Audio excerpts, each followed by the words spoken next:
Assalamualaikum warahmatullahi wabarakatuh. Assalamualaikum Ustadz, saya Fulana. Islam mengajarkan kepada umatnya untuk tidak boleh berputus asa dan menganjurkan untuk selalu berusaha dalam menggapai karunia Allah Ta'ala. Demikian juga apabila ingin memiliki keturunan setelah menikah. Tapi bagaimana jika ikhtiar memiliki keturunan dengan bayi tabung? Bagaimana hukumnya dalam Islam? Ini sudah pernah saya bahas juga ya. Jadi yang pertama, untuk teknis memohon kepada Allah seperti yang saya sampaikan, saya telah turunkan bahkan dari ikhtiar dan urutan ayat-ayatnya.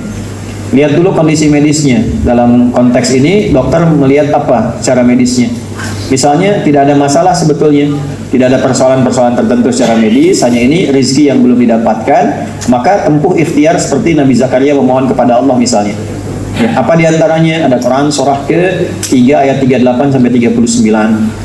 Ya, mengkhususkan ibadah dengan niat untuk punya keturunan. Ada. Misalnya ada ibadah sholat kalau belum ada harta, ya misalnya sholat malam, niatnya apa? Niat dengan wasilah takwa lewat sholat malam itu diberikan oleh Allah keturunan. Ya, dalilnya apa? Dalil sholatnya di Quran surah 3 ayat 38 39, dalil wasilah dengan tawasul itu di Quran surah 5 ayat 35. Ya ayyuhalladzina amanu taqullaha wabtaghu ilaihil wasilah. Hei orang-orang beriman, tingkatkan takwamu dan cari dengan takwa itu wasilah untuk mengabulkan permohonanmu.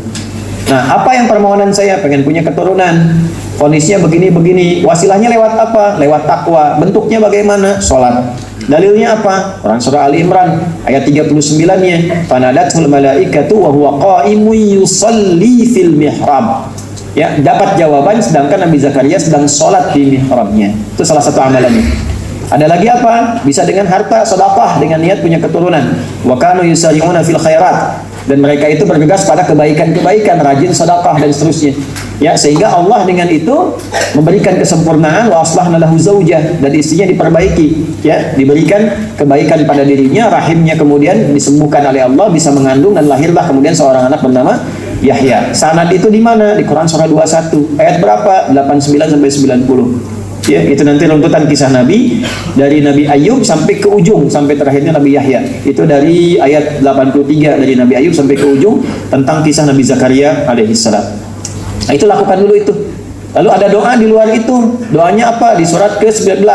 Ayat berapa? Ayat 1 sampai berapa? Kalau sampai punya anak sampai ke-15. 1 sampai 15. Ya, kaf ha ya ain sad. Ya, dzikr rahmati rabbika abdahu Zakaria. Terus baca sampai wassalamun alaihi yauma wulida wa yauma yamutu wa yauma yub'atsu hayya. Minta dulu itu.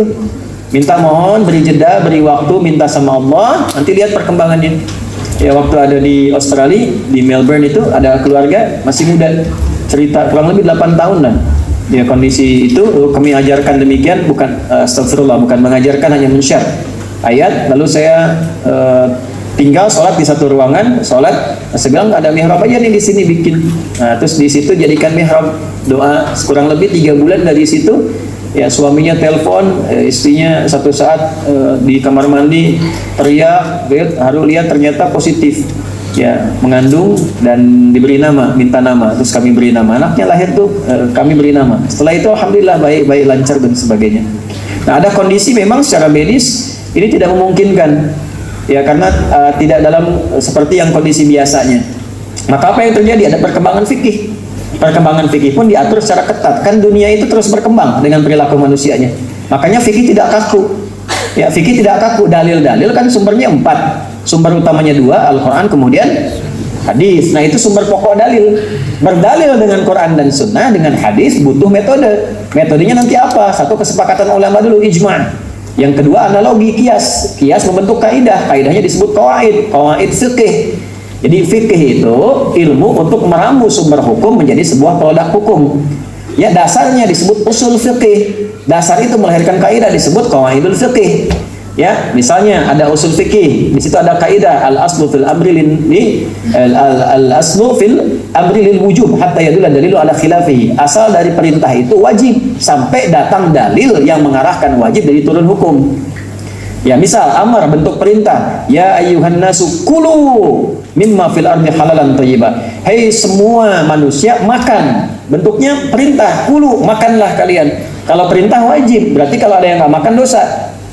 Ya kan? Dalam kondisi apa makan itu dilakukan? Nanti ada turunan lain. Kalau puasa bagaimana? Dapatnya bagaimana? Kalau nggak ada makan bagaimana? Oh, maksudnya di situ adalah sunnah muakkadah. Tekankan. Tapi menjaga hak hidup bagian dari kewajiban. Ya. Nanti kalau lebih ke dalam lagi ke rumah tangga. Nah, poligami hukumnya apa? Nanti saat pertemuan berikutnya nih. Ibu nggak kaget. Nah, apakah hukumnya wajib? Apakah sunnah? Apakah sunnahnya muakkadah atau sunnahnya diikat atau sebetulnya tidak masuk sunnah, nggak masuk wajib juga? Ya, kondisi biasa. Kapan itu terjadi? Ataukah mubah? Mubahnya terjadinya kapan lagi? Ya, kan itu ada qarinahnya, ada ikatan-ikatannya. Jadi jangan langsung kesimpulan fankihu wajib. Mama ingat al-aslu li amri wujub. Kata Pak Ustad, ya kan? Asal perintah itu wajib. Nah, ini sifatnya amar fankihu, maka nikahilah. Matna wa thulatsa wa ruba, 2, 3 atau 4. Ya kan? Nah, misal kalau nggak ngaji secara fikih, salah memahami hukum. Ya. Nah, apa ikatan itu? Sebabnya apa? Asbabun nuzulnya apa? Hukum fikihnya apa? Kaidah ulumul Qurannya bagaimana? Al-ibratu bi umumil lafzi la bi khususis sababi, penerapannya bagaimana? Nah, itu ada kaidah-kaidah yang berlaku di dalamnya. Nah, maka nyambung ke sini, sekarang kondisi sudah berbeda. Ada kondisi yang sulit secara medis, tidak mungkin, maka rahim bermasalah. Salah satu caranya dengan penemuan teknologi terkini, misalnya ada pendekatan bayi tabung. Nah, maka ulama mengatur, ada fatwa keluar, MUI sudah mengeluarkan fatwa. Ya, ada kebolehan dalam bayi tabung ini dengan syarat-syarat sebagai berikut diantaranya. 1, mohon maaf ya, saya spesifik, memastikan sperma itu ya yang kemudian akan disatukan dengan ovum dalam satu media tertentu dipastikan bersumber dari suami istri yang sah. Benar. Ingat itu dulu yang pertama. Yang kedua, maaf dengan kalimat ini karena fikih harus agak sedikit mendetilkan. Pola pengeluaran sperma itu dilakukan dengan cara yang baik. Karena ada konsultasi beberapa rumah sakit, ya, itu trigger untuk mengeluarkan spermanya dengan cara menonton tayangan yang tidak bagus dan sebagainya. Itu saya selalu ingatkan, itu haram hukumnya keluar dari situ, sehingga yang dihasilkan pun akan bermasalah, gitu kan? Nah, kemudian dalam proses itu terjaga dengan baik sampai disuntikan kembali ke dalam rahim, ya, perempuan yang mengandungnya dengan cara yang benar. Nah, ini juga detail sekali sampai nanti prosesnya itu dilihat juga, ya, siapa yang mengandungnya, apakah juga perempuan lain atau perempuan itu, dan sebagainya, sampai sedetil itu. Jika terpenuhi secara syar'i semua turunan-turunannya, maka ada bagian kebolehan-kebolehannya dengan dalil-dalil tertentu yang telah spesifik diterapkan di situ. Dengan dasar-dasar illatnya. Ya, kaidahnya al-illatu, perhatikan, al-hukmu yaduru ma'illati. Hukum itu akan selalu menyertai sebabnya. Kalau nggak ada sebab seperti ini, nggak boleh bayi tabung.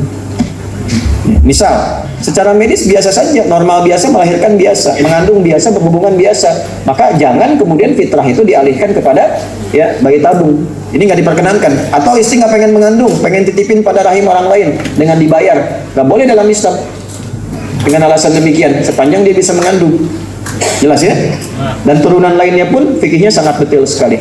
Jadi kalau memang dengan ikhtiar yang tadi saya sampaikan tidak memungkinkan secara medis dan tidak didapatkan demikian, ikhtiarnya cuma satu, maka silahkan dilihat fikih spesifik dalam kebolehan bayi tabung.